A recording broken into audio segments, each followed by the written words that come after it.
Good evening. My name is Somto Onyemobi, and I will be presenting the case concerning squamous cell carcinoma.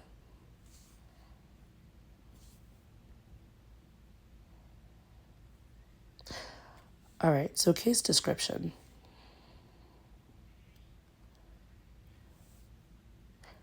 Here we have a 50-year-old black female. Her chief complaints: she has a scar that is localized on the inner thigh near the groin area.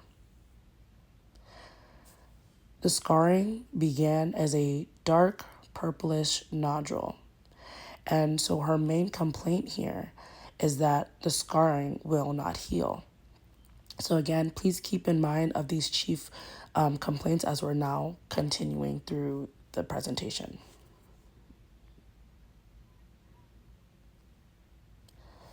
So our patient here, we looked through her history chart. So it seems that she has been diagnosed with systemic lupus erythematosus, and this is also popularly known as just lupus. She is currently on immunosuppressants, which is cyclosporin A. So we decided to do a physical exam, and so we did a full skin assessment for her, and this is what would be particularly done inside of a dermatological visit, or even with her primary healthcare provider. And so I just wanted to add on that depending on how excessive it is, a biopsy can also be done as well and be sent to the lab to be checked for mutations within the squamous cell. But again, we'll get to that as we're moving on through this presentation. So what our doctor here noticed is that there is a localization of the inner thigh. That is where the nodule / the scarring was found. Again, it is purplish. It's a purplish red nodule, and I really do want the listener to keep in mind of this color because we'll be further discussing it later. And so again, there's no signs of healing, but there's no signs of metastasization. And I just also want to point out that with SCC, metastasization is not it's not common, but of course, if left untreated for long, it can metastasize. Case-related physiology, and again, this is a non-melanoma skin cancer, so please keep in mind. So the questions I'll be answering in this part is skin color and dermatology. Why is it important to take into account the patient's skin color? Altered cell changes. Well, again, we'll be discussing localization. We'll be discussing rate of healing, and we'll also be discussing metastasis. And then again, our third set of questions, we'll be discussing immunosuppression. Why do immunosuppressive drugs treat SLE? How does cyclosporin A lead to squamous cell carcinoma? And what is actinic keratosis? So again, our first set of questions will be discussing skin color and dermatology. Why is it important to take into account the patient's skin color? So I first want the listener to take in a view of this case of squamous cell carcinoma on this black patient here, and just kind of look at it. Look at how it's a bit dark. It's a bit dark brown. Even you're seeing a little bit of purple in the lesion here, and yeah, just kind of take a look and see how it's localized and everything like that. Just take a good look and just kind of take it all in. Okay, so disordered appearance. Again, before we enter through this presentation, it is important to take note that there is a difference in appearance for all skin conditions concerning black and white people or darker and lighter skinned people. In white / lighter shaded people, the appearances of skin disorders and skin conditions tend to appear as red / pink. And then for black and darker toned people, their disorders and conditions concerning their skin comes out as purple, dark brown, and black appearances of their skin conditions. And so a major point that I wanted to get across with this presentation is that lack of knowledge on appearances concerning the skin tone does lead to a high level of misdiagnosis of Black dermatological patients. And of course, that's another presentation for another day. But just keep in mind as we are going through this, because the skin color of this patient does matter. Because, some people might ask, oh, well, why did you put, Black female? Why couldn't you just put female? But concerning dermatology, skin color is definitely something to take into account. All right. So our second set of questions, and this is where we're now entering into the nitty gritty of our pathology here. So we're going to be discussing the altered cell changes, as mentioned before, the localization, rate of healing, metastasis, and does the patient have a risk with immunosuppression of metastasis as well?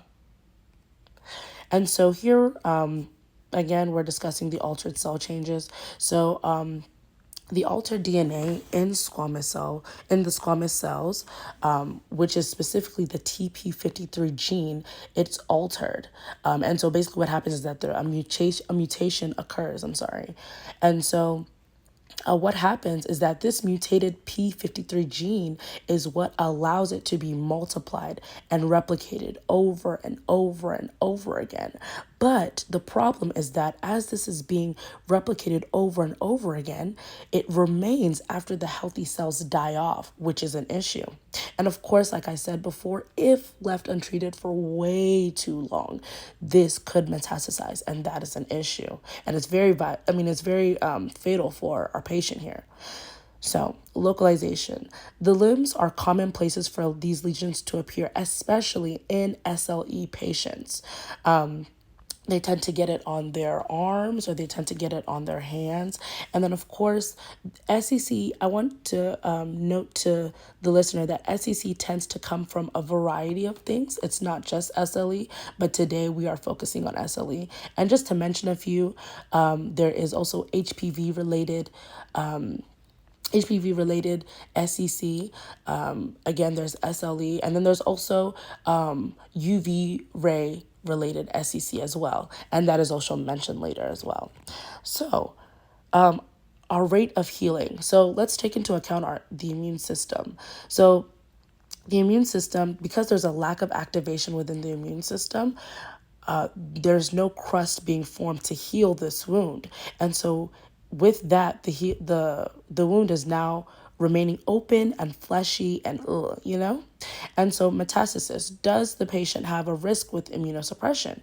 Yes, absolutely. So the immunosuppressive treatment causes the immune system to downregulate, and it leads to actinic keratosis in SLE patients. And so this is an issue because it's in the word immunosuppression. The drugs that this patient is taking is now causing their immune system not to work properly. And the reason why is because the immune system is attacking itself, and which we're going to further discuss in our immunosuppression set of questions. So again, immunosuppression. Why do these immunosuppressive drugs treat SLE? How does cyclosporin A lead to SCC? And what is actinic keratosis? So, why do immunosuppressive drugs treat SLE, or commonly known as lupus? So the immune system attacks itself. And so, again, like I was explaining before, there's a downregulation of the immune system, because when the immune system is now attacking itself, there's a lot of flare-ups, a lot of painful flare-ups, whether inside and outside of the body. And so now that leads us to the cyclosporin A, which is her treatment for her lupus, is how does cyclosporin A lead to SCC? So what happens is that the P10 suppressor tumor inactivator gene is now being suppressed, on its own. And so that P10 gene, this is what allows us to potentially fight cancer every single day. But of course, that cyclosporin A is now suppressing that gene. And so with that, it now leads to the activation of AKT activation. And so AKT is actinic keratosis. And so, like I was explaining before, actinic keratosis is now Well, actually, it leads us into the next question. It's like they come up as like lesions and patches, and then they later progress into SCC, again, if left untreated for a very long time. And so now we have our case discussion, squamous cell carcinoma.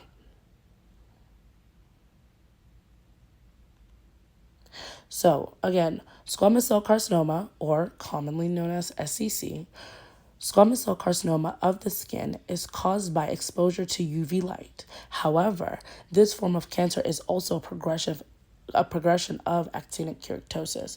And so here we can just look at this diagram here, and it's basically just showing you how the squamous cells are looking. So you see on top, you have this like this dark red, and of course you can tell that this is a person of like a lighter skin tone that they're trying to portray. You can see that they have like this dark red pinkish lesion slash nodule that's there, and then of course under you can see the keratinocytes, the affected keratinocytes here. So you can just take a look at that for a second.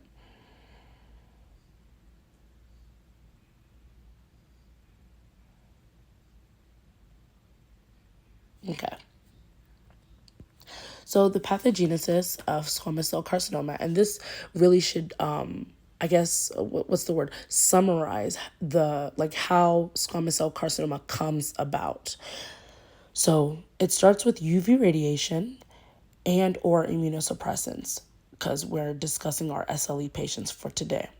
And so from there, there's mutations in the TP53 gene. So those mutations alter the DNA of the squamous cells, and then they cause them to now replicate. And remember, as they're replicating, the healthy cells are dying off, and those mutated or altered DNA cells, or DNA squamous cells, sorry, are staying, and they are causing the scarring. They're causing the scar not to heal. So keep that in mind. And so from there, we now have P10 suppression, because remember, P10 is what allows us to fight tumors that are happening in the body. So now there's P10 suppression, and so nothing to now inactivate those tumors that are happening in our body. And so from there, it now leads to AKT activation. AKT, remember, is actinic keratosis activation. And so again, this is what is causing those nasty nodules. They're causing the purplish reddish lesions to show up. They're causing the scarring to happen, and they're causing the not healing. And so with this, as it's now continuing and it's not being treated, squamous cell carcinoma now takes full course.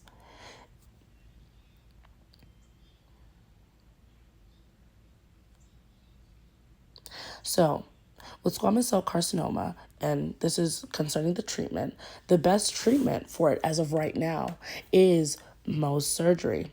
So, with Mohs, what happens is that the surgeon or the dermatologist, they take a dermatoscope, and they now take it and they're now using it to slice layer by layer by layer of the squamous cell carcinoma that is located on the body. And so what they're doing is that this is their most efficient way to make sure that all layers of the skin that is affected by this condition or by this cancer is taken away, and it's not too much and it's not too less.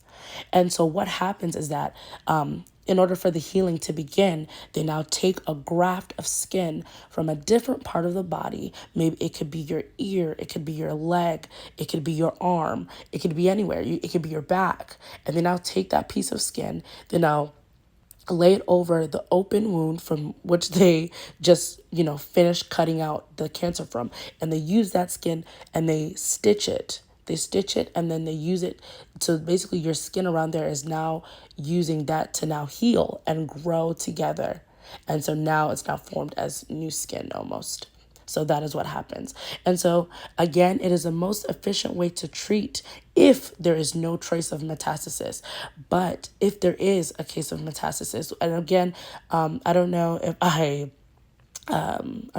define properly metastasis, but it's when the skin cancer or whatever condition that you have, or a cancer, it doesn't matter if it doesn't have to be skin cancer. It's if it spreads. Now, if it spreads, radiation may occur, but again, it's case by case basis. And so, of course, if you have any questions, comments, and concerns, I would love to hear them in the comments of my submission. But however, I would like to thank Dr. Lee and Jackson, my TA, for their time. Again, if they have any questions, comments, concerns, I'm very much happy to answer all questions, comments, and concerns concerning this presentation. I do have a great knowledge of squamous cell carcinoma, and I would love to talk a lot about it, as I did research it before coming into this master's. But again, thank you guys for your time, and have a good day.